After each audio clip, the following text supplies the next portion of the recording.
And then character who deserved a redemption, Draco Malfoy. Oh, yes, I meant to ask that. Like, I just remembered he didn't have one, No, right? he didn't get anything. And like I'm gonna say this right now, he's not a good kid. He's like a Hitler Youth. His father was a Death Eater. He's a rich snob. He's a bully. He throws out slurs like they're candy. He joins the Death Eaters. But in the whole sixth book, you can see he's scared the whole time, and you realize he actually is just a kid, and he can't bring himself to kill Dumbledore. And the whole time he's just kind of realizing, man, I'm way in over my head. But it never goes further than that. He kind of is just there, and he's doing bad things, and he's conflicted about it, and then he's just done.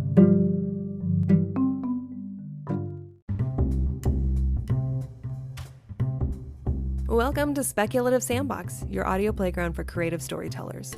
My name is Vicky Lawn, and each episode, I and a guest will unpack a fiction trope with an eye for character development and narrative structures. Make sure to look for Speculative Sandbox on Instagram, TikTok, and Twitter, where you can join the conversation. Leave comments or questions, or let us know what other tropes we should cover. When the real world just doesn't cut it, let's get lost in a fictional one. Matthew C. Brown, you are a regular at this point. Thank you so much for being on the podcast. How are you doing today? I'm great. I'm always happy to come on and chat. It's just always a lot of fun, and we always say, oh, we could talk about this for hours, and so I feel like this is really like our fifth or sixth hour, just continuing our conversation. And I'm wondering how much time it's going to take us to get to Star Wars. What do you think? I purposely tried to hold off as long, but I was looking at your list of proposed like topics and questions, and I was like, I'm going to see how long I can go before we get to Star Wars. But that's better than me. My first idea came from Star Wars, but I will hold off and let you take lead. We shall see. We shall see. We get there when we get there, which is probably very, very soon. Okay. And how is your writing coming along, since we've routinely given updates on that? How's that going? It is slow but steady. I had the fantasy story that I had been working on, I got some notes and revisions back, and I've been kind of just stuck in on edits and revisions on that. It's nothing huge. It's kind of just a lot of, we're just kind of enhancing some bits and expanding on a lot of things. I'm not a very good world builder or like a lore kind of guy. I'm very much like, this is just the way it is. I'm very, very, very hand wavy. And there's some of the comments were saying, oh, well, we could expand on this a little more, and if we did this and that. And I'm thinking, yeah, that's not a bad idea. Like, I want to make this as good as possible. So I'm kind of going in there and trying to add a little more polish, dig into a few more parts of the story, see what I can make better. So I've been working on that. I would like to be done by the summertime, by the end of summer, and hopefully, and then I don't know. We'll see where we go from there. But I see that you've been doing pretty great with your current work in progress. Oh my gosh, yes. So like around the Christmas time, New Year's, I put down my ghost book because I just struggled. I think what it was is I had foggy head, and I was throwing too many things in there to see what would solve it, and then it became a jumbled mess, and I could sense that. And I was like, all right, putting it aside. And then I decided to pick up a whole new project, and I wrote 40,000 words of a dystopian, post-apocalyptic dystopian, but optimistic local government kind of political story. And then and by the time that people are hearing this, they will have already heard the paranormal investigations episode that will come out in July. And just talking to him and hearing like how he walks you through paranormal investigations rewoke and almost like cleared the fog in my brain for the ghost book. So now I'm back in the ghost book. I'm 50,000 words in there, which I consider is a great milestone. And now it's just a matter of like just getting everything aligned with where I see it, and I see the characters, I see where everything's going. It's so relieving to have that clarity. And I look forward to, my favorite part actually is when the first draft is done and I get the edit sheet from my agent, because I feel like that even further clarifies what's going on, and I get like a fresh wave of excitement. And so I'm jealous that you're in that. That's actually, I love that. Maybe I'm a better reviser than drafter, but yeah, that's where I am now. Yeah, I used to hate edits. I was always like, I spent so much time on this. I just want to be done.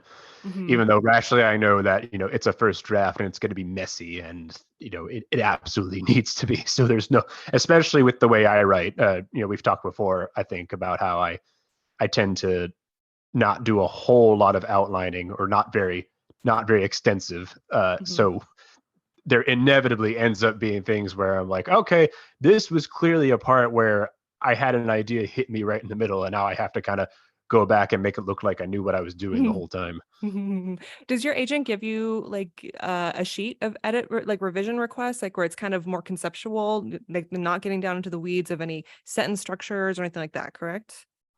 Yeah, not usually very big like line edits, but so the my most recent meeting, he had actually had his assistant had read through it and was offering some of her thoughts, which was really great because uh he had already read through it once, Hmm.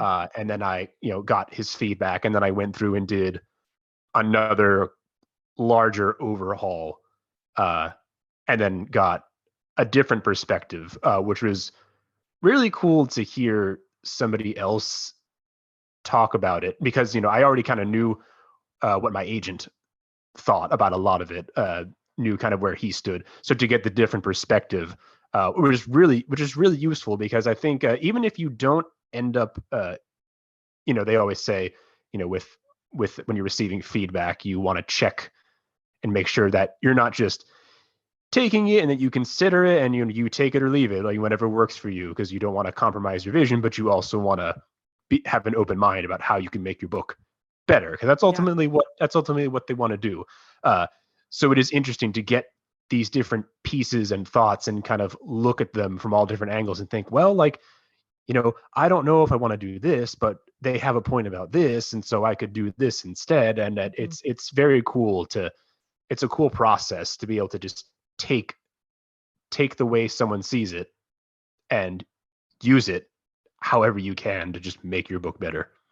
Absolutely. And I think for people listening that may not have an agent yet or aspire to, or maybe they're trying to decide if they want to go in the direction of traditional, and maybe a concern is, I want to be able to maintain complete control of my book. And I'm a little worried about the idea that someone else is going to be telling me what I need to change in order to be able to qualify. What I found the reality to be, and I first learned this with Leslie Hinson, who was our shared editor, basically, and then later down the road from my agent, is that the kind of feedback you tend to get isn't like they're going in and telling you you absolutely have to change. What they do is they go, I noticed that this character ends up over here, or this arc doesn't feel complete. What can we do to accomplish a certain goal? And then there is room for you as the writer to say, oh, that's interesting that kind of hole exists. Okay, now what would I do to fill that, to be able to fulfill the goal that my agent gave me? Do you have that same experience? Yeah, I think a lot of it just has to do with tempering that knee jerk reaction to say no. Mm. Because when we've spent so much time with a story and characters, it's all set in our head in a specific way. And yeah, I think that it's a little hard to it's a little hard for us to think there's something that still has to be changed, Mm. because it's so static in our heads. We've pictured it such a way so many times. We read it over and over, and to think, oh man, do I really have to change more of it, or does this have to go away? Um, but the tempering that reaction doesn't automatically mean you should be agreeing with everything. You do ultimately have to sit with it for a while. I remember when I got with the current book, I had gotten an editorial letter, and before we actually sat down and talked about it, I sat with the edits for like a week or something like that, and just kind of thought them over, and decided, well, yes, I think this is a good point, or no, I don't really want to go in this direction, and wrote down some of my own thoughts kind of in response. So that was great because it was just a chance to actually absorb it, and there's no pressure to give an answer right away. And that was really a lot of theme, was that oh, there's no pressure on this. These are just our thoughts. This is how we think that it can be better, and you do with it what you will. You just take time to think on it, and then just roll with it. Mm-hmm. The first time I got an edit letter was probably the most eye-opening experience for this, right? When we first get our agent and when we get those notes. Did you find that your subsequent, like that learning experience and that process, did that affect when you started writing your first draft of your subsequent work? Because it did for me. I found myself trying to anticipate what those things would be to try to save time, but it's hard to do that. So anyway, like, how did it affect you for future work? It absolutely affected me, especially even before my agent, just with Leslie. A lot, and a lot of it was good because especially the way she had me looking at, oh, way to don't use passive voice and stuff like that, being more active, and being more aware of I don't know, what was another thing, how much stage direction you're giving, Okay. like over describing actions or whatever. Just some things that, which is good for a first draft, because a lot of times I find that a lot of my first drafts, I don't have as much issue with stuff like active voice. I feel like I gotten pretty good at making sure I stay in active voice for a lot of parts. But there are some times where I am sort of editing as I go, which is a really hard switch to turn off. Mm-hmm. Especially if I've already been editing something. That kind of happened with I had done my first round of edits for this fantasy book, and then I started writing another one late last year. And as I was writing the first draft, I kept kind of in my head being like, oh, well, like this, and this. And I'm having all these lights going off in my head because I was already in editing mode. And Yeah. so I definitely do think that you do kind of look at your first draft a little differently, because it's just such a hard switch to turn off from editing to just, you just got to write it. You Yes, just you got to get it know on the too paper. much. Like, I wish I didn't know so much, right? Like, I miss the naivete of like your first time going through the process. You don't know what's ahead of you, but it's Oh so yeah, freeing. I kind of wish I could find that again. absolutely. All right, so let's do an icebreaker. I have 3 questions for you, and then we'll segue into our topic of redemption. So these are pretty easy. I decided to kind of go light on you. So, what is your favorite holiday and why? Oh man. Oh,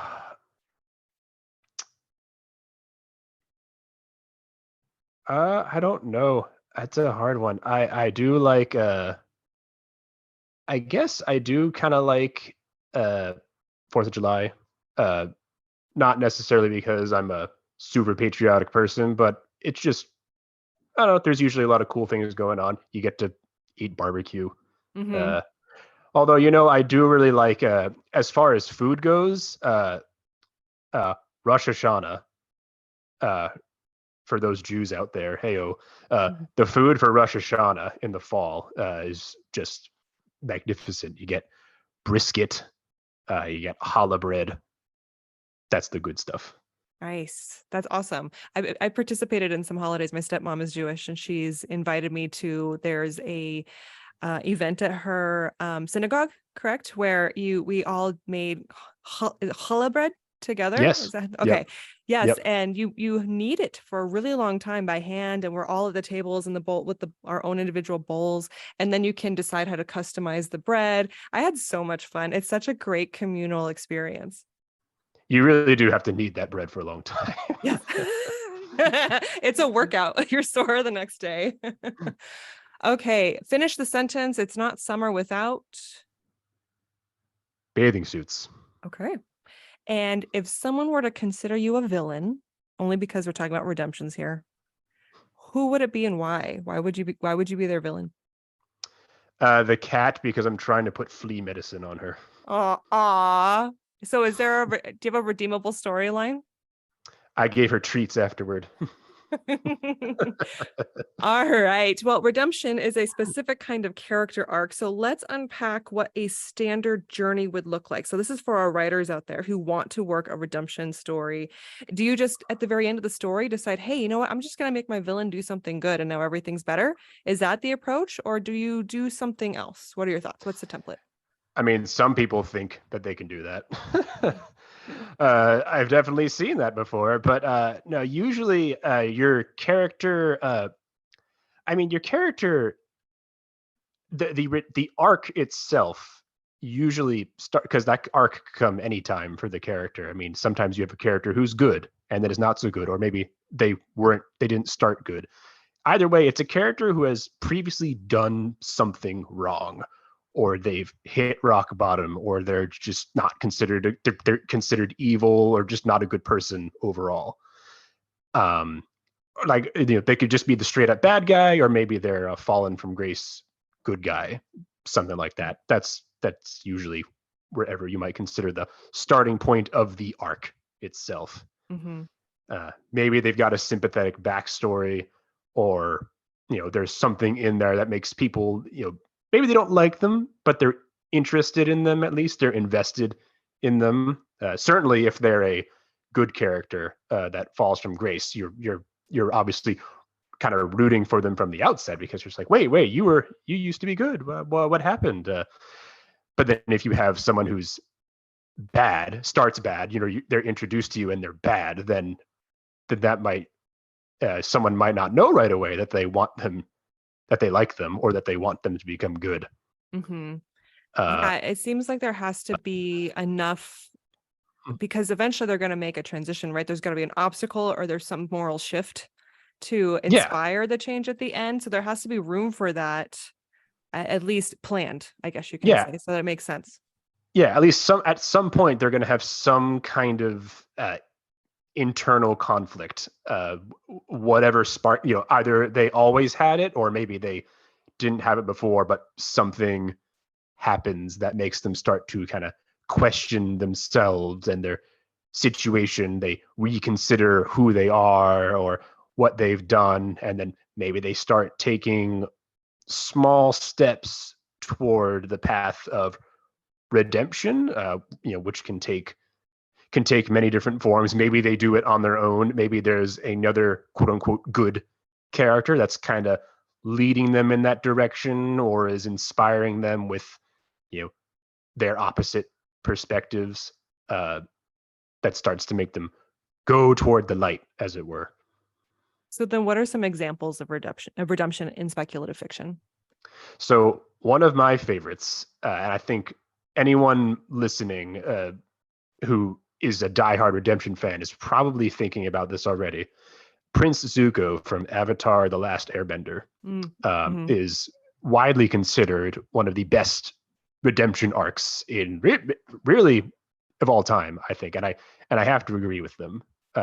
Have you watched Last Airbender? I watched The Last Airbender 10 years ago, I think. Mm-hmm. So I remember that it happened and I Yeah, don't remember the details. it's But been a yes, while. doesn't Yeah. he like become like a grunge boy for a little while? Like his hair's down Yeah, during his transition. yeah, he does have that. Well, I mean, so when you meet him, like the very first episode, he's just this kind of hot-headed, angry 16-year-old. He's got a big red scar over one eye, and because, of course, physical malformation obviously screams bad guy. And he's out hunting for the Avatar, the main character. So, like, right there, it's just like, all right, bad guy, antagonist, we got it. But really, pretty quickly, we kind of learn more about him and start to be a little more sympathetic toward him. We learn that he's been banished by his father, and that the scar on his face is actually from his father. Hmm. Uh, and he's out looking for the Avatar to redeem himself so he can go home. Uh, and and all that time, like, we're learning that, and he's still doing bad things. He's still, you know, trying to capture the Avatar. He's scaring and hurting innocent people, and you know, scaring and hurting the Avatar, Aang's friends, and all this stuff. So he's not doing good things. Uh, and then, he eventually kind of breaks away from the Fire Nation, and he's kind of on his own with his uncle, and he's sort of struggling with. He's like he's kind of a nowhere man. Like he's got nowhere to go. He can't go back home, but he's also not a good guy yet. And he has a lot of stumbles and falls. I mean, it looks at one point like he's really about to turn good. Like he's really going to finally turn that page and close the book on it all. And he just completely and totally drops the ball at the last moment. And so then when the final season starts, that's when he's really kind of realized, like, man, I really messed up. I really don't belong here. This is not where I go. And then he finally makes the turn. But the brilliant thing is that when he does decide to join the Avatar, not everybody is all about it. They are very understandably cautious. They're like, this guy's been terrorizing us for, now 3 seasons. Why are we going to trust him? So they spend a couple episodes where he spends with each of like the main 3 characters, focusing on his relationship with each of them and kind of building their trust, which I think was a really brilliant way of doing it. It's like they took the time to actually get the characters to trust him, and like they weren't just on the outset like, oh yeah, like totally, we get you now, because I mean it is more of a children's show, so they very easily could have kind of copped out on that. Yeah. Well, it was kind of like My Little Pony has lots of redemptions, but it's like a fast redemption. Whereas, I mean, maybe you can argue that maybe it's not always the case, but I always feel like it's always like, oh, everything's great now. When you're talking about like really small audiences versus something here where they explore the nuances of that transition. Right. Interesting. Okay. I can make any connection back to Xena Warrior Princess, basically. I knew you were going to do it. I knew it. Well, sorry, keep going. No, you're fine. Because the story you just explained, with the redemption and the father being the evil one and the son trying to like get his approval essentially, and eventually turning up by the influences of the good guys. That is so season 1, episode 2 of Xena, and I'm only knowing this so freshly because I bought all the DVDs recently, and my daughter and I are rewatching the whole thing right now. So it's the same exact storyline. And I honestly think that if writers want to get like a textbook example of all the different story arcs and all the plots and all the character developments, you could pick up Xena, Warrior Princess, and Hercules, the Legendary Journeys, because I feel like a lot of storylines I see today, I'm like, oh, that's familiar to me because I already saw that get explored in those shows. So it's the same idea. There's a warlord who is in charge of like destroying villages, and he doesn't actually want to do it. What I think is fun is that just like how Zuko has built-in insecurities that can be used to leverage either to go evil or good, so does this character. He's very insecure. He doesn't seem to match like the rest of the warlords. You find out his father is incredibly overbearing and is the one pressuring him to do all these things. And because the main warlord, I guess, is like so vulnerable, he's primed for influence now by the main characters who are going to be like, hey, you don't need to do this, you can change. And then what ends up happening is that warlord defends the village from his evil father, and he kind of finds redemption that way. Okay, it's just the beginning. Now see what you're going to do with your new life. Are you going to continue down this road? I always think it's interesting then for Xena, she represents what happens when you've made that commitment to, because she used to be an evil villain. She used to like kill lots of people over like the years leading up to when the show began. And so now that she's made the commitment for redemption, it's not an easy, okay, you're cool now, we're all fine with you, just like what you were mentioning with Zuko. So for her, she spends 6 seasons trying to prove it to everybody that she's a better person. And lots of people, kind of need to be convinced. And in many times she gets pulled and kind of seduced by her dark past. And it's like, each and every time can she overcome that to prove that the redemption was meaningful. So anyway, Xena. I was really hoping that you were going to go for that. When I saw the question, I realized, oh, Xena's going to come up. Absolutely. Anyone else? So I was deciding where I had this realization about this particular movie, that it is basically 3 redemption arcs in one movie. And I was really debating whether to bring it up or not, or where to bring it up. But I think I have to, just because people are going to scratch their heads and go, "What?" Mm-hmm. Spider-Man 3, which I know is not the most beloved Spider-Man movie, That's where he has, gets emo, right? yeah, And dances around at the club. yeah, it Okay. is. All right. It has 3 different redemption arcs. And I'm not Same. saying they're not, I'm not telling you that they're the most expertly written, Okay. but there are 3 of them. Okay. I'm gonna Peter, refresh my yeah, memory.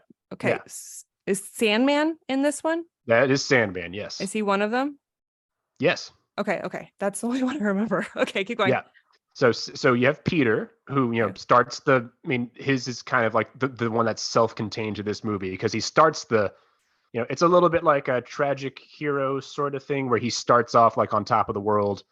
He's going to get married to MJ or whatever, and then all of a sudden all at once his life seems to start crashing down, and then at that same time is when he gets the black suit, and he starts thinking like, oh, the power of this is going to solve all my problems, and he just becomes a complete and total a-hole. Mm-hmm. And like he ultimately has a point where he realizes like uh, that he's been an a-hole, and I mean, not just to the people in his life, but when he actually goes after Sandman at one point and thinks he kills him, he's like, yeah, I killed him. And his aunt was like, when he's telling, his aunt, like, oh, Spider-Man killed Sandman. And she's like, well, that's not right. Spider-Man doesn't kill people. And he's like, oh, oh, I am Mm. the, and he, by the end of the movie, he kind of has to, that's when he has to get rid of the black suit, because he realizes, what the power is doing to him. It's like, oh, this was going to give me the power to solve all my problems, and all it did was make things worse. And he ultimately has to get rid of it. And even when he does, like, it sort of comes back to bite him in the ass, because then Eddie Brock turns into Venom and ends up being like the big bad of the movie. Mm-hmm. And then you have the second one, which is Harry Osborn, because he's had this slow descent across, all these films, where he started off being Peter's best friend, and then he hates Spider-Man because he thinks Spider-Man killed his father. And then he Mm-hmm. finds out Peter is Spider-Man. And then like the movie starts off with him being like, all right, I'm finally going to do it. I'm going to kill Peter. Like, that's it. And he spends like the whole movie plotting Peter's, downfall by like ruining his life. And, at the end of the movie, he kind of reaches this point where, he ends up realizing that Peter did not actually, kill his father. And he has to kind of reject his father's whole, this mental hold that his father's legacy has on him, and goes to help Peter when he's, caught between Venom and Sandman. And then with Sandman starts out like as the villain. He is not, Mm-hmm. he is doing bad things. I mean, we find out he's doing bad things for a personal reason. Mm-hmm. But he killed Uncle Ben. He shot and killed Uncle Ben, and that's the whole reason we have Spider-Man in the first place. And the movie ends with him finally apologizing to Peter. Like, he comes up to Peter and he's just like, I didn't mean to kill your uncle, like, but I did. That was on me, and like, I'm sorry. Uh, and in a way, Peter's arc also kind of concludes, because he actually, ends up saying, I forgive you to Sandman for Mm. doing that. So, it's not like I said, it is not the best written redemption arcs, because it's not the greatest written movie ever. There's a lot of, I mean, I do like Spider-Man 3, but it's got a lot of problems, and I know everybody will agree with that. But I just thought it was fascinating that we had 3 different types of redemption arcs all tied into one film, and they all are intertwined with each other. I remember when Sandman first becomes Sandman, and he's in the container. I forgot where he is, a box or something, and he can't hold form yet. And he sees the picture of his daughter, right? And he goes to tries to pick it up, and it just falls through his sand. And that's when you realize that it's kind of like a done deal. There's no going back. This is the reality now, and you can't even hold the photo. Is my memory serving me right? That scene Yeah, just sticks yeah, with me. yeah. Okay. I mean, and they did do the thing with him where like they made him, pretty sympathetic, that his daughter's sick and he's trying to get Mm, medicine for her. And it's like, and that's kind of the classic scenario. It's like, okay, I mean, he's not doing good things. Like, he's done bad things, but he has a reason for it. And like, like whether or not uh he's deserving of redemption, it's like, well, that's, he still has the motivation, at least, is something that, everyone can appreciate. He's doing something for someone he loves. That's a really good segue for my next question, because it goes into like the characteristics that are important to have when developing this character. Because I can't think, like, there are so many times where a villain, even like kids movies, or teen movies, or regular adult movies, where you find out you have a villain, and then you find like they're awful. They run this mob. They're in charge of this crime organization, and then they want to humanize the character. So then you find out that their mom is sick, or they had a wife that they lost. And so I always wonder, is that enough to leverage for a redemption story where does the atonement fit the crime in the end? Like, is it enough to start with? What are your thoughts when you're building a character and you want to make sure it's a meaningful enough humanization to make a true redemption by the end? I mean, I don't think there's anything inherently wrong with trying to humanize the villain a little bit, because, two-dimensional villains can be great cannon fodder for like an action movie or something like that. We don't need, they can just be a jerk. We don't need to sympathize with them. They can just be evil. Like, I don't, like John Wick. It's like, look, they killed his dog. Like, I don't need to sympathize with them. Like, they killed his dog. Just let me hate them and root for them to die. But like, I don't know, I'm thinking of something like Thanos, like where he's given like this whole backstory, and we learn why he's doing what he's doing. Like, I wouldn't say that makes him worthy of redemption necessarily, because he commits genocide. So, but like, I do think it is good to give them some depth sometimes, especially since usually what they're doing like comes into complete opposition of whatever the hero stands for, is trying to accomplish, and then you get these two ideas kind of clashing with each other, and it gets all messy.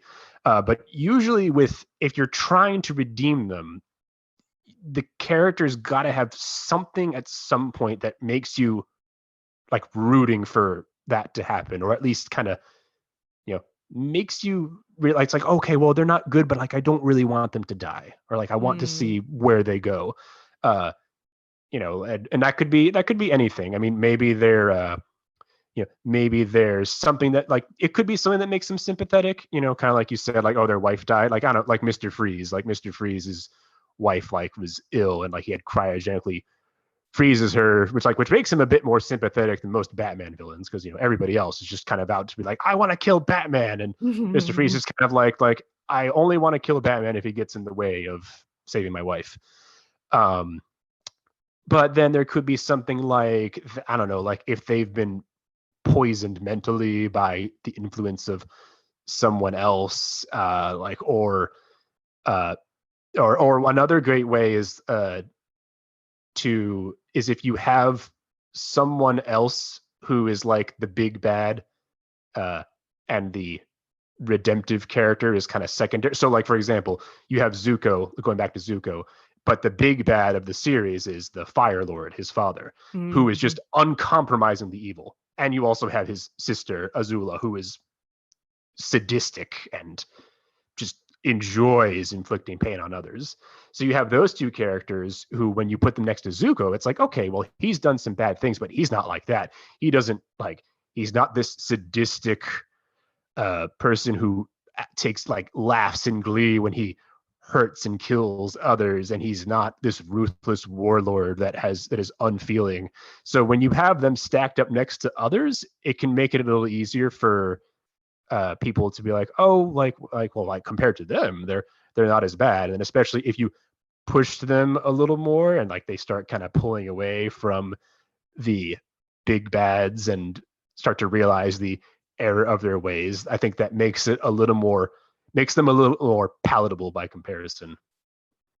I'm gonna compare two characters in the redemption arcs, and sure, I'm curious to hear your thoughts based off of their effectiveness. And so I'm going to go ahead and break it. We're about half an hour into our conversation. I'm going to bring up Kylo Ren from the stars. I'm going to pop the champagne.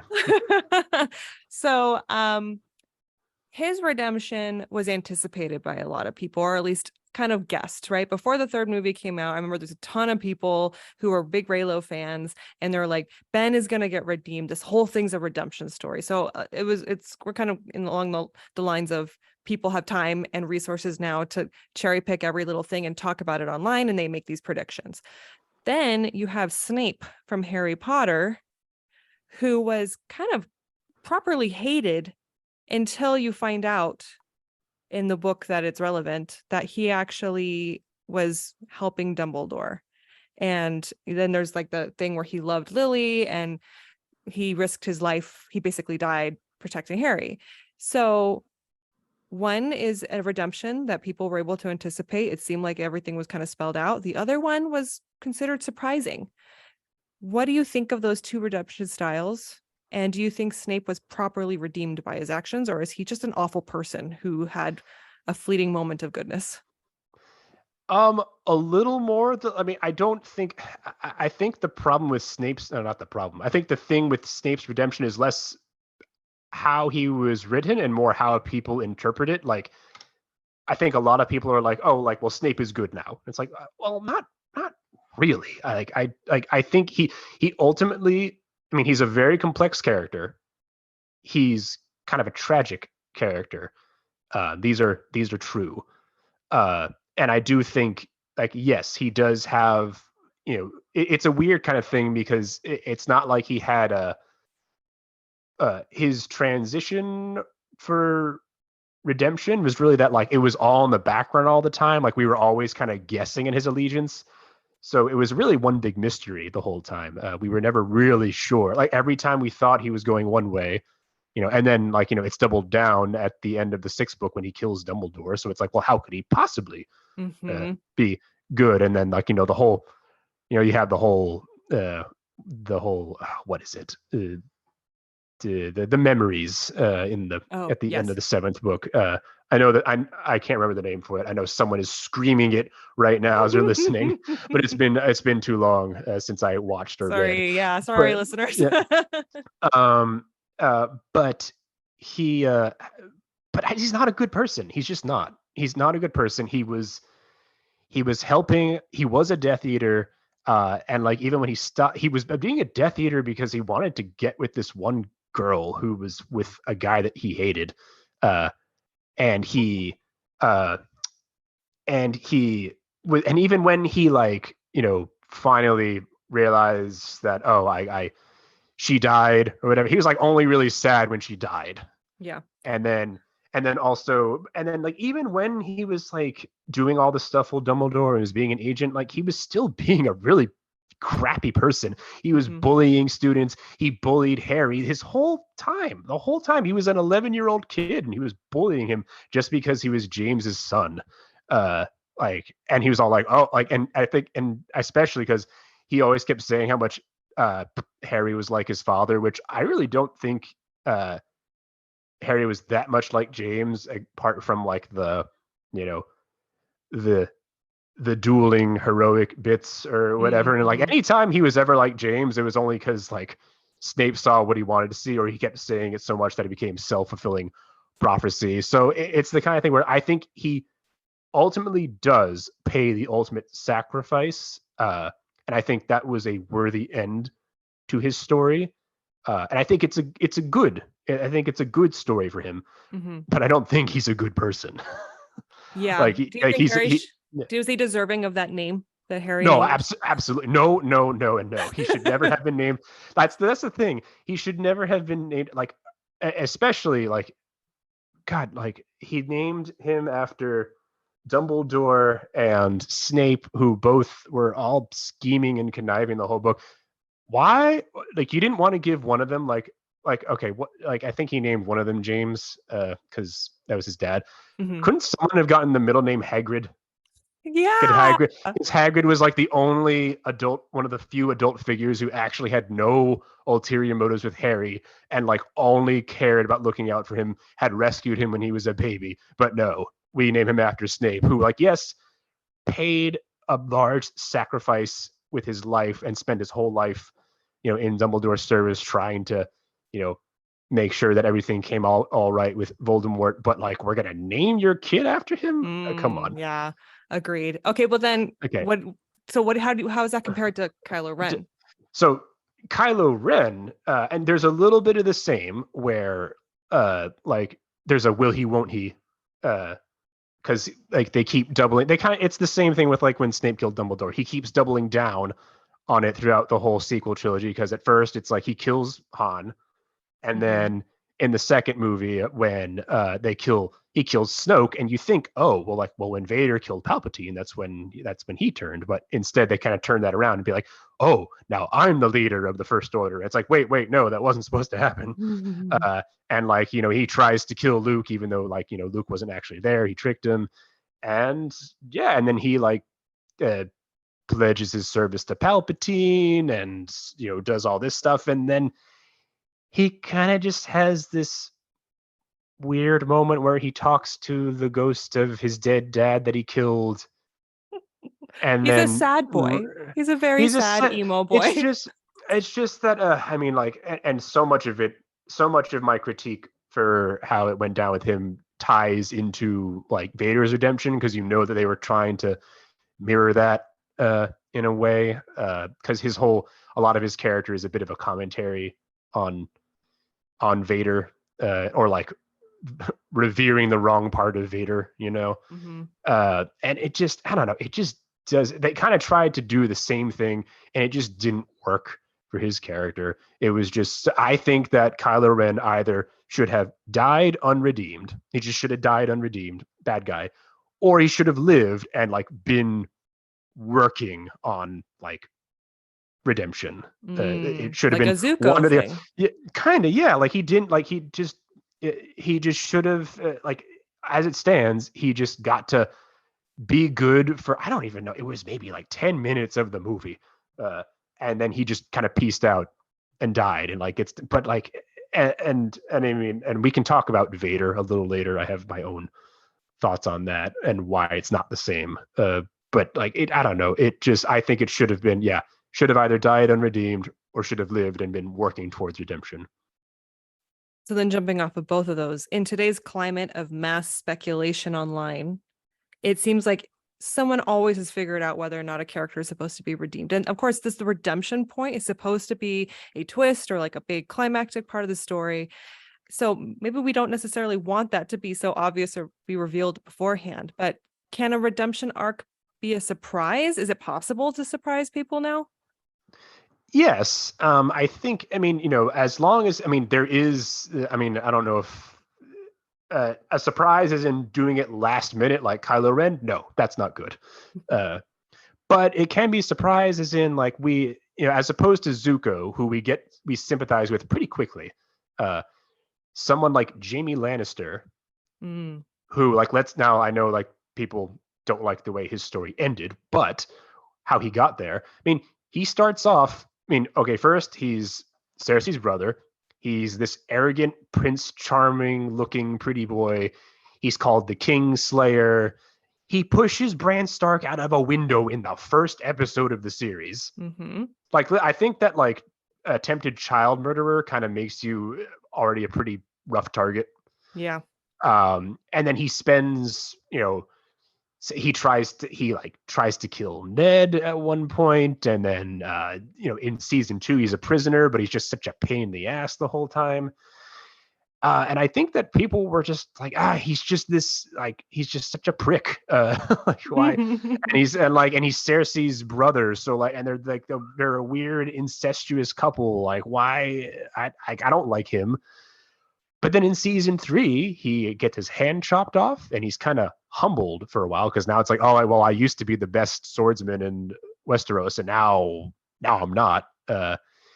And he slowly over time kind of, and especially one of the key scenes is when he's in the bath with Brienne, and he kind of actually digs into why he killed the king.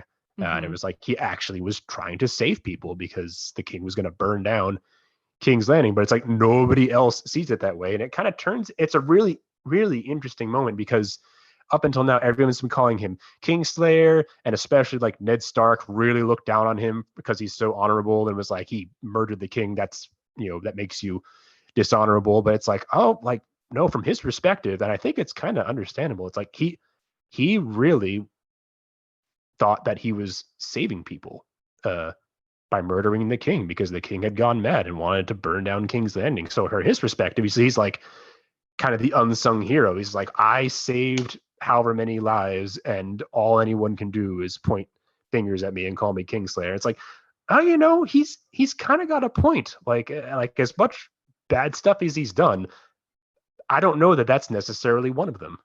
So it's because it's like the thing that he's across the whole country, the thing he's worst known for, because nobody else really knows about the incest. Like some people suspect, but it's not widely known. And like, him being an asshole, it's like, okay, well, whatever. That's just how he is. But Kingslayer, that's the thing everybody knows him for. That's what he's chiefly like, despised for. But that's actually probably the least despisable thing about him. That's a really good point. Yeah. So like we're kind of associating this evilness with him based off of what people have, I don't want to say manifested because he's done violent things and pushed a kid out the window, but society has an opinion on incestuous relationships. And then you have the fact that nobody really knows the truth behind the murder of the king. That's really, so do you think that changes expectations on whether or not he is redeemable or is even kind of on the redeemable path? I mean, I think just the fact that they went and made him a bit more sympathetic already kind of start. Like, I don't know if everyone thought that he was going to go down that road, but at the very least, it made him a little more like, oh, maybe he's not as much of a jerk as I thought he was. Like maybe there's a little more there, and then like and this is one of the advantages with like a TV show as opposed to a film. Like you just get more time to develop your characters, and so his transformation is more gradual. Okay. As we see him kind of start to doubt, like especially like when he starts hearing some of the stuff that Cersei's pulling, he's just like, what? I don't know if I want to be a part of this. And we're just going to ignore kind of like what he ends up doing ultimately. But he does decide to go fight the army of the dead, like against his sister's wishes, because that's what a knight of the Seven Kingdoms would do. So then I'm looking at the clock. So for the interest of time, I'm going to merge the next two questions. So has there been a character that was redeemed? Let me try that again. Has there been a character that was redeemed, but you thought they didn't deserve it?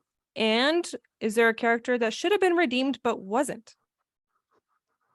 Well, we already kind of talked about Kylo Ren, and that was kind of my pick for like, he did not deserve to be redeemed. And I had thought about like his similarities to Vader and stuff, which I don't know if we have enough time to go into that. Summarize maybe? But, can you summarize? Basically the fact that like, I think Vader's arc was very different because we saw like the rise and the fall. We saw him at all. I mean, it's just the fact that he's at two completely different spectrums of his life. And I think, there's debate that can be had about whether Anakin deserved to become a Force ghost because he murdered children. So like there's debate about that, but as opposed to like how his arc ended, like him throwing Palpatine down and dying, like I thought that was fitting for him, like in the way, like, Force ghost, debatable, but as far as like the way it ended for him, it's like, yeah, like everyone really thought he was just so far gone.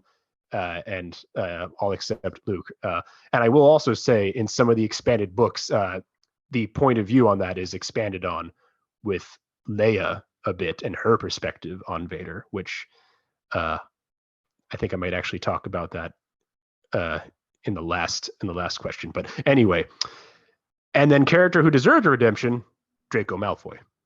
Oh yes, I meant to ask that. Like I just remembered he didn't have one. No, right? He didn't get anything. And like I'm gonna say this right now, he's not a good kid. He's like a Hitler Youth. His father was a Death Eater. He's a rich snob. He's a bully. He throws out slurs like they're candy. He joins the Death Eaters. But in the whole sixth book, you can see he's scared the whole time, and like you realize he actually is just a kid, and he can't bring himself to kill Dumbledore. And the whole time he's just kind of realizing, man, I'm way in over my head. But it never goes further than that. He kind of is just there, and he's doing bad things and he's conflicted about it, and then he's just done. Like the only thing we really get is his mother, uh like, you know, like when they thought Harry was dead and like his mother has to go see if Harry's dead and she realizes he's alive, but she protects him, and there's the whole mother's love protecting him parallel yada yada. Like, okay, get that. But Draco himself never gets to do anything. And like it didn't even have to be big. Uh like they could, I think there was a deleted scene in the final movie where like after like when they think Harry's dead and then Harry reveals that he's alive, I think Draco, like there's a deleted scene of Draco tossing him his wand. And Oh. it's like that's a very, very small detail, but that would have been enough to be like, oh, like Draco's like not about Voldemort anymore, but he never gets to do that. But they still show him in the epilogue being, oh, there's Draco with his kids. Like, and what? And what? Like, what? Like that's supposed to be cute. Like, if he had gotten to do something, just one small thing that was a nod to this is not what I had in mind, and like I really didn't want any of this. Like they didn't have to make him do like, I'm so sorry for everything I said to you, and I didn't mean to be such a boy. Like you just give him one thing to do that would have been like, oh yeah, like he realizes, he admits to Harry in some small way, this is messed up. You know what I would have loved instead of Harry Potter and the Lost Child or whatever that was, because I hated it. It would have been great.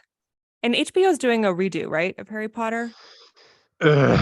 I don't know if that's Yeah. actually going where. What I would rather see, I mean, I am curious to see how they would do that, but what I would rather see is a Draco Malfoy series that takes place directly after the events of the Deathly Hallows, where he has to kind of explore this new world where his foundation's been completely rocked. He's kind of living in shame. His family's a disgrace. He is forever feels like he's indebted to the boy that he treated like shit forever.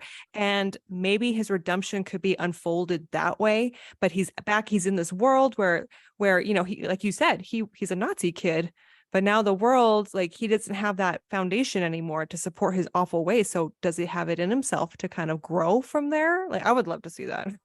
I'm sure there's a fan fiction out there that probably answers all that for you. I think you're right. Okay, and then can a redemption be part of an unhappy ending? Because it seems like the idea is, oh, he did something good, it's happy, but can it be unhappy?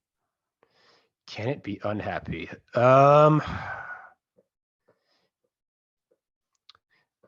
Yes. You mean like they get redeemed, but they still like die or something like Yeah, that? like the Like outcome was still sad. yeah, yeah. I mean that definitely can happen. I'm struggling to come up with one. Uh, Well, but I maybe mean, it's how everybody yeah, feels at the end of Star Wars. yeah. Like, I mean, ultimately, like, yeah, like I think a lot of redemption arcs like do not. I mean, I think a lot of them don't really end that happily. I mean, if you're looking at Vader or Snape or like this is a very brief one, but like at the end of Spider-Man 2, like Dr. Octopus like realizes that he's about to blow up the city and you know tries to like stop it from happening. Like which like I think that like and he still dies. mhm. Uh like but that's a tragic end for him because he had kind of the whole he kind of had the whole tragic movie monster thing going on in that particular depiction. So I think he was pretty sympathetic and did bad things and then realized like kind of came to his senses and like had to sacrifice himself in order to stop it. So I think yeah, I think on a lot of cases you know, redemption arcs like if not for the whole story, then for that particular character uh it ends up being unhappy a lot of the time. Okay, I'm gonna jump ahead to listener questions because we have a lot, and I want to be able All to right, I dedicate want some to time. hear it. I want to hear Okay, it. all right. I'm just gonna read them off exactly as I got them. Okay, the first one Yeah. is: do you need a moral code to be redeemed? Uh, I think you kind of have to have at least a little bit of one. I mean, I think it's a little hard to make someone like without any sort of morals. But like if you're talking about like the Joker or something like that, Mhm. the Joker can't be redeemed. Like he just can't. There just isn't. And I think if you try, that's It'd be I don't know. weird, right? Like out of It'd be character. weird and it just wouldn't work. I think they have to have it can be okay if they're like kind of disillusioned with morals or whatever, but I think they have to have something they can kind of hold on to. Like there has to be like if there's like either a line they won't cross or a line that they do cross that makes them reconsider. Okay. So then in relation to that, do you need to believe in a higher power to be redeemed? Um, Like I don't know. maybe you have to do it because then you're gonna go to hell. Like, I mean, I certainly think that I certainly think that that can be a thing. Like if you're playing with religion, that can be a big that can be a big part of it.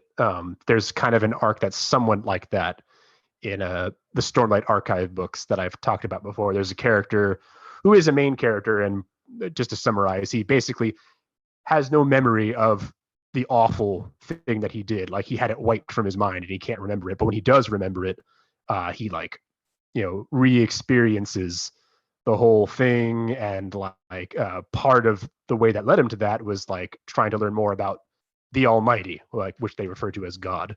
Uh, mhm. like so, I think that, like in some cases, yeah, that can definitely be part of it. Is there anything or anyone who cannot be redeemed? Nazis. Okay, yeah. I don't want to see any kind of. I mean, I think it's okay if you have like I do remember reading one book where there was like a character he was like a Hitler youth, and he was the only one in their family that was like really kind of thinking, oh, like this Hitler guy knows what he's talking about. And then he very quickly realizes like, oh, this this isn't right.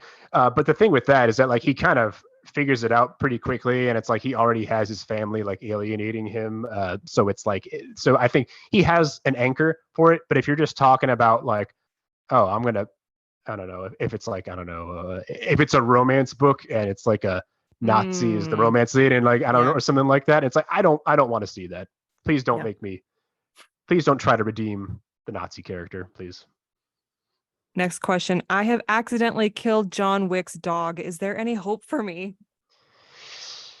Oh, I think that you should maybe either just pick out the coffin you want right now, or find the best person that money can buy that you think will maybe give you 5 more minutes protecting you from John Wick. Fair enough. Okay. Is redemption a social construct or something that requires like social support, or is it something that I can do myself? I definitely think social support is a large part of it. So if you want to talk about something like a real life example of someone who is a drug addict or an alcoholic, and maybe they've hurt people, uh, I think that outside support is very much going to be a leg up because I mean whether it's going to like AA meetings or whether it's like seeing like therapists or going to clinics or whatever, that's the way that people beat that, and it's not easy, and it's really really hard. And even when people go through things like that, they still end up sometimes relapsing, and they kind of gotta.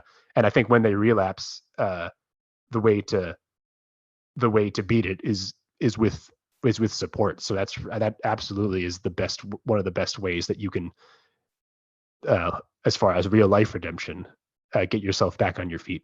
I like that you brought that up because one of the questions I skipped over was redemption in real life. So I'm glad we get a chance to Yes. address it. I also think Mhm. like thinking back to Captain America, oh, the one with the Falcon and Captain America and the Winter Soldier. It, That yeah, one, yeah. part of his like redemption, part of Winter Soldier's redemption Bucky. story. Thank you.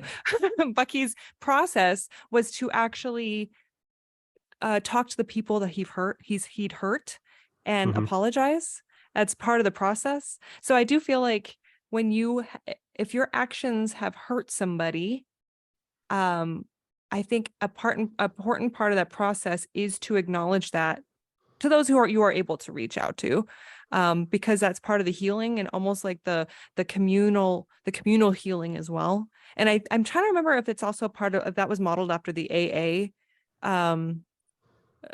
12 steps program. I feel like talking to people is one of those. That is one of it, and like talking to people that a lot of times, I don't know if it's just in AA or like I think they do it in a lot of other things too, where they might have you write a letter to someone, Yes. and like and sometimes it's not even like not even like someone that you hurt really bad, but like it's just as a way of processing it. Like if it was like, oh, like I didn't want to hang out with you because I was using drugs instead, and it's like, okay, that's not like as bad as say, I don't know, that's not like the worst thing someone can do to someone, because that person might not even know that that was what was happening, but Right. that is something that they do, is like write the letters and like apologize.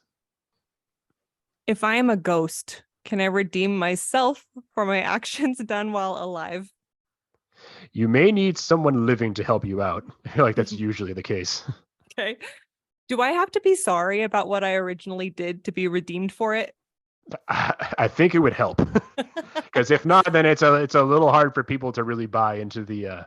People might be expecting like a double crossing kind of storyline instead. Otherwise, This one's kind of a word twister. I imagine it's the same person who submitted the last question. If I betrayed a friend to save someone, can I redeem myself with my friend if I'm not sorry? um, I don't know if I even understand that it. question. I don't even. I mean, I think it might have been kind of like I did what I had to do, Mm. like, and I don't regret it because it was for I don't know, it was for a good reason, and it's like Oh, like that kind of thing, you yes, know. like it was I did you wrong for a good reason, therefore Yeah, I don't need to be redeemed.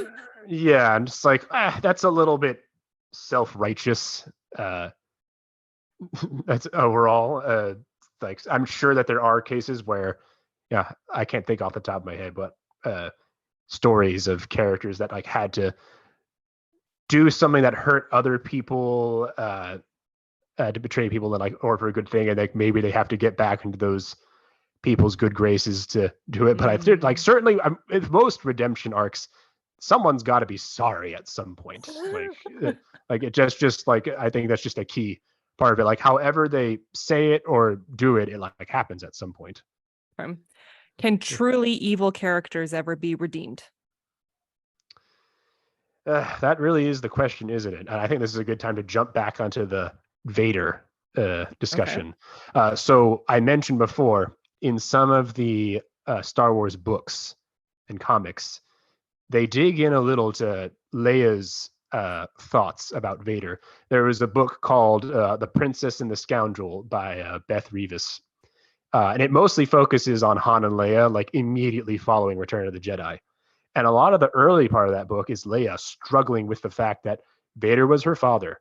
And she just can't accept the idea that he was redeemed. Because, so from Luke's perspective, I mean, I mean, Vader was his father, and he learns this, and he really thinks, I don't know, I think I can bring him back.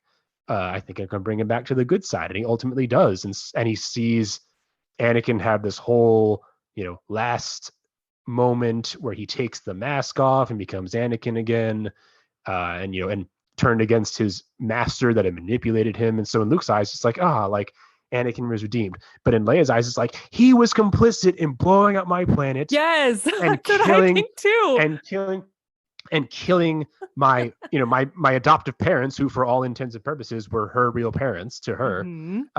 And like he tortured her like when they were on the Death Star, and he was just relentlessly pursuing her. He froze Han in carbonite and like all that, like, and she just can't accept that. There's a part where she's like wandering through the forest, and Luke burns Vader's armor at the end of Return of the Hmm. Jedi, and she finds his like twisted remains of his mask, and she like picks it up and is just like, I will like never be you, and like throws the mask away.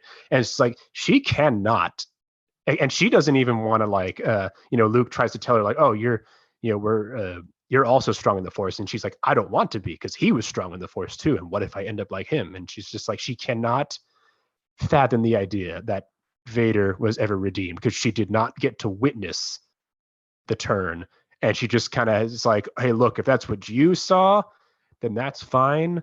But I just did not see it. And so she just, and I think that kind of ties into a lot of different arcs. Like if you're writing one, is just that uh, characters and maybe even your readers might not be able to accept that a person is fully turned. So including like characters that like kind of question that redemption, like may help kind of make it an easier pill to swallow, because it's like, oh, well, these characters think he's redeemed, but this one character doesn't, and neither do I. So like it might make it a little easier knowing that not everybody is convinced that this character actually pulled a 180, because it is true. Like and in real life as well. If someone really did something bad, they might apologize, but they're not necessarily owed forgiveness.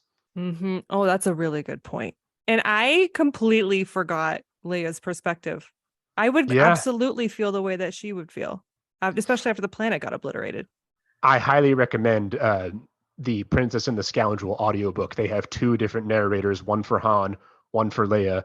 They do an amazing job. And it's kind of like they get to dig into a lot of that stuff immediately following Return of the Jedi, but then they also get to have their wedding and honeymoon. And it's kind of like Aww. it's a little like romantic space adventure with the galaxy's favorite couple.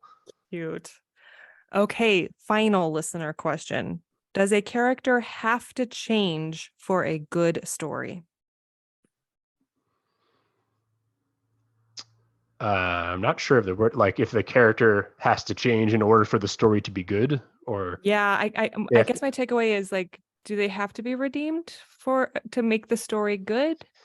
no. I mean, I think there are some characters like it's just like they're just not good, or they're just not meant to be redeemed, and like that's just the way it's supposed to go. Like, or maybe they're offered a chance to do it. There's a book, the Red Rising series, and in the third book there's like a character that was like the main character's best friend, and then there's a lot of like confronting people, and because it's the third final volume of the original trilogy, and it was kind of like they basically give one guy this chance to like, look, you can just surrender and like we can go back to being friends, and he's like, no, and he commits suicide. And it's like, well, like he didn't want to do it, like he Nope. didn't want to see things, like, and that's just the way it went for him, like, and it, and like maybe it, like, but I don't think like that's necessary, like that's just the way some characters are, like they don't always need to be redeemed, because like honestly sometimes that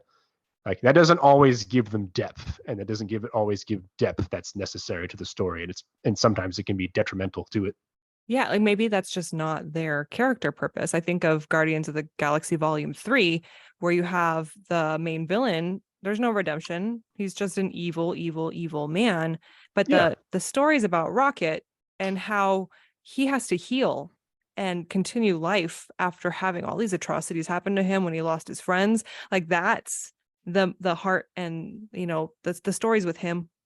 And in my opinion, like I was perfectly fine that the high evolution is his name, evil and discarded. Like I don't want to know anything human about him. He is the equivalent of, I did a bonus episode and I'm forgetting, Joseph Mengele. He's the Nazi doctor who deformed people and species against their will for his own, sick exploration. I don't want to know that he's human. I don't want to know that there's a chance for redemption. I just want him gone. absolutely. No forgiving Nazis. All right. Well, this has been an outstanding conversation. Do you have any final remarks that you'd like to leave with our listeners? I would just say, like, if you're gonna do the redemption arc, like you gotta think on like how you're gonna pull that off, and make sure that you're not trying to redeem a character like who shouldn't be redeemed. Or that if you're gonna do it, like make sure that if you redeem a character, not every single reader might agree that the character deserved it. Just like Kylo Ren, where I'm sure there are plenty of people who are very much happy with how he got to redeem himself and then die as a redeemed man. There are people that are probably happy with it, and then there are people like me who aren't. So you're just going to kind of have to accept that if you're pulling off a redemption arc, depending on what that character has done or what their journey is, not everybody is going to be into it, because that's kind of what real life is like. That's so true. And how can people find you? You can find me at mattbrownwrites.com. I'm also Matt Brown Writes on Twitter and Instagram. And you have a short story out. I do. Yes, I still do have a short story. It's Pepperdam Luck, Tales from Ekis 6. It's a sci-fi western with velociraptors, and you can go on my website and read it. And I have it in print, but also you can listen to an audiobook if you got 40 minutes to spare on a car ride to and from work. And I think it's pretty cool. Speculative Sandbox is a volunteer-run podcast that relies on the collaboration of fellow creators like you. Join the conversation and participate in fun polls and questionnaires on TikTok, Instagram, and Twitter. Interested in being in a future episode? Our DMs are open, or you can email speculativesandbox@gmail.com.